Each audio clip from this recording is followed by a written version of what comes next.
You open your mouth to yawn and accidentally swallow a turtle. Oops, you're not trying to be scary, you're just big, like longer than a school bus big. You slither through the swamp and everyone runs. Fish, run. Crocodile, run. Even your own reflection runs. But let's rewind. How did you get this huge? Well, it started in a sweaty jungle about 60 million years ago. You're born inside a swamp. One day you were chilling inside mom. The next, surprise, you plop out into the steaming, soggy world of the Paleocene jungle. No welcome party, just hot air. But the swamp doesn't care. The swamp is chaos. Giant turtles roam like tanks. Crocodiles are beefy and rude, so you wiggle. Wiggle fast. You find a puddle to hide in. You blend in. You are officially swamp spaghetti. Suddenly, something moves. Something big. It's mom. Wait, you never meet your mom. Titanoboa moms don't stick around. You're solo from day one. You're cold-blooded. Literally. If the sun isn't shining, you're basically a limp noodle. So you sunbathe. You soak up that sweet jungle heat. And then you grow. And grow. And grow. By your second week, you're longer than a canoe. By your first birthday, you're swallowing crocodiles like marshmallows. But here's the thing.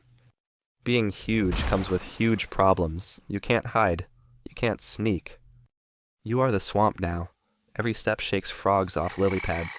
Every yawn threatens a nearby bird's existence. You were just born with an all-you-can-eat appetite and zero friends. And guess what? The real chaos hasn't even started yet. You're a bit bigger now. Not huge, but long enough to trip someone. Good news? You haven't been eaten yet. Great job. Every day you slide through the swamp looking for food. Sometimes you find frogs. Sometimes frogs find you. One even peed on your face and jumped away. Rude. You grow fast. Each time you shed your skin, you feel brand new. It's like changing clothes, but the clothes are your whole body. You don't say goodbye to your old skin. It's just lying there like, bye, I guess. You sleep during the day, mostly under warm rocks or inside fallen logs. You hate loud noises, frogs croaking, annoying, monkeys yelling. Worse, you just want some peace, and maybe a small rodent to chew on. You practice your strike. You miss. You hit a rock. You try again. Miss again. One more try. Bam! Direct hit on a juicy rat. Delicious. You feel powerful. You feel cool. Then you get stuck in the mud for 2 hours. Not cool, but still, things are okay. The swamp is dangerous, but you're learning. You know where to hide. You're not a monster yet, but you're getting there. Slowly, quietly, with a full belly and a sleepy face, you stretch your long body in the sun, wiggle your tail, and take a nap. Life's not perfect, but it's not so bad for now. You're big now, 30 feet of pure snake. You don't fit under logs anymore. You don't slide through tiny tunnels. Your life has changed. No more small frogs or eggs. Now you hunt big meals like turtles, maybe even a small crocodile, but here's the problem. Big meals take big effort. You wait, for hours, sometimes even days. You lie still in the same patch of swamp water, waiting for something tasty to walk by. And nothing does, just bugs, and mud, and silence. Exciting, right? When something finally shows up, you strike fast. You wrap, you squeeze, you eat. But that's like once a week. Maybe.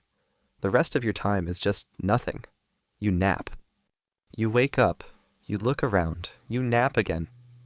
You slide 10 feet, then nap some more. Being huge means you don't need to eat often, but it also means you don't do much either. Rain comes. You move to higher ground. The sun comes. You stretch out to warm up. Then you slide back to your hiding spot. That's your routine. Over and over. Every day. Welcome to adulthood. One day, you try to climb over a log. You get stuck. Your middle part flops on top, but your head and tail hang off. You wiggle. You push. You eventually slide off. It wasn't heroic. Sometimes you accidentally knock down bird nests with your tail. You don't mean to. You're just too long. Birds scream at you. You ignore them. You're not here to make friends. The biggest problem you face daily is that you can no longer sneak around. Your stomach makes noise in the mud. You leave giant trails. Everything runs before you even get close. You're not young and sneaky anymore. You're big, slow and obvious, and yet you keep going. You eat when you can. You rest when you must. Life is slow but steady, not exciting, not terrible, just boring.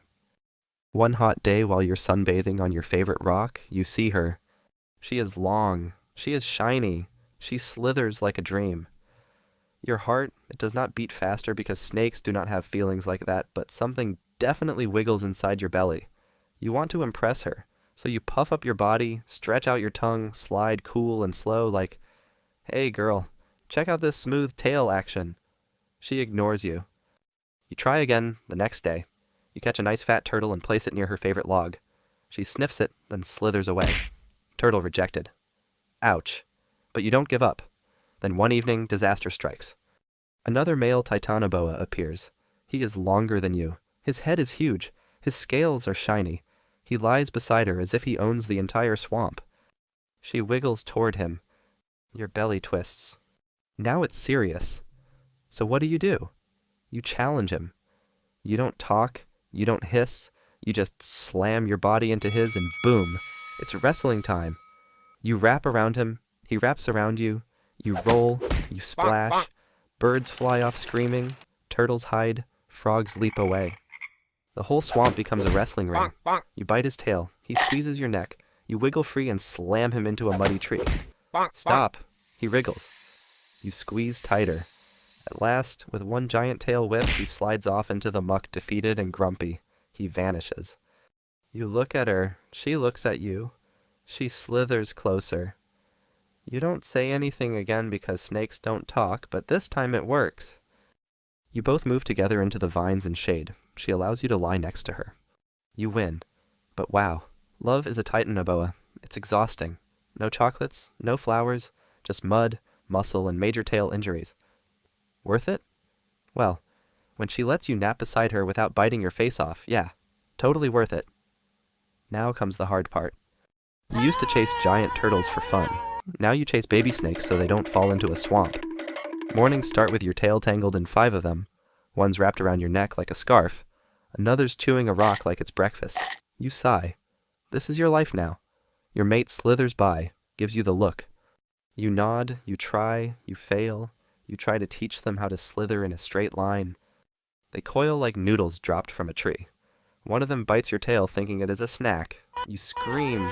He giggles. The others join in. Lunchtime is worse. Baby snakes cannot hunt, so guess who is the delivery guy? Yep, Papa Boa. You find a tasty wiggly meal and drop it in front of them. They sniff it and crawl over it. Nobody eats. You eat it instead. Waste not, want not. Evenings are slow. You and your mate curl under a warm log, half asleep. Kids snuggle in a pile. It's the only peaceful time of day. You watch them breathing slowly, tiny tongues flickering. They're safe. You did that. Sometimes you miss your wild days, biting crocodiles, belly sliding into the swamp. But then one of your kids mumbles in their sleep, "Dad!" and wraps their tail around yours, and your cold snake heart melts a little. Time slithers on. The babies aren't so tiny anymore. One day your oldest says, "I'll go hunt today." You blink. They slither off big and bold, chasing after a bird twice their size. You feel proud and kind of useless. You nudge your mate. She nods. You both know what's coming. The kids are growing up. Soon they'll leave the nest or the swamp, whatever. You look down at your scaly belly, slower, softer. You're not the young, reckless noodle you once were. The jungle is changing again, and so are you. You're slower now.